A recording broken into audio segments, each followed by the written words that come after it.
5-6 октябрдагы башаламандык учурунда өлкөдөгү жооптуу жетекчилик кызматтагылардын айрымдары иш ордуларын таштап кетишкен. Алардын арасында күч түзүмдөрүнүн жетекчилери да бар. Кыйчалыш кырдаал кыйын кезеңде Улуттук коопсуздук мамлекеттик комитетинин жетекчиси Орозбек Опунбаев, ички иштер министри Кашкар Жунушалиев жана башкы прокурор Өткүрбек Жамшитовдун кайсы жакта экени белгисиз болгон. Эми эксперттик коом өздүк курамды командасыз таштап, качып кеткен кызмат адамдарынын жоопкерчилигин кароону талап кылууда.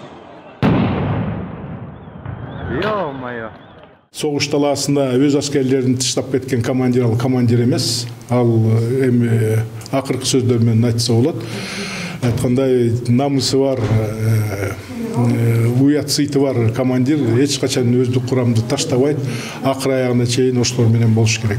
Аларды таштап кеткендер бул коркок дезертирлер деп койсок болот дагы, алардын жоопкерчилиги каралышы керек. Күч түзүмдөрүнүн өкүлдөрүнүн жакын туугандары кыйын абалда болсо, жаратылыш кырсыктарына кабылса же ооруга чалдыккан болсо, жүйөлүү себеп катары бааланып, жоопкерчилиги себепке карата белгиленет. Мурдагы аскер прокурору Кубатбек Кожоналиев эч негизсиз кызмат таштап кеткендер жоопкерчиликке тартылат дейт.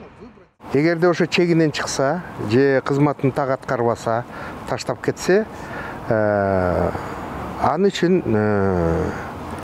кылмыш жаза кодексинин атайын беренелер белгилеп кеткен да. Ар бир мындай факт боюнча териштирүү жүрүш керек да.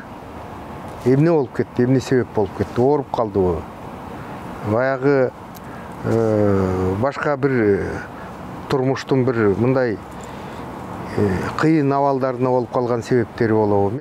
Серепчилер бүгүнкү күндө күч структуралары жана укук коргоо органдары саясатташып, алар өздөрүнүн негизги функцияларын аткарбай жатканын айтууда. Коопсуздук боюнча серепчи Курбанбек Авазов бул органдар жөнөкөй жарандар үчүн жазалоочу тутумга айланып, көптөгөн жылдардан бери бийликти коргоо функциясын аткарып келишет дейт. Эми мындай алып караганда ушулардын ушундай кыймыл аракетинин негизинде өздөрүнүн милдеттерин толук аткарбаганын негизинде мына мамлекет ушундай акыбалга түшкөлү атат.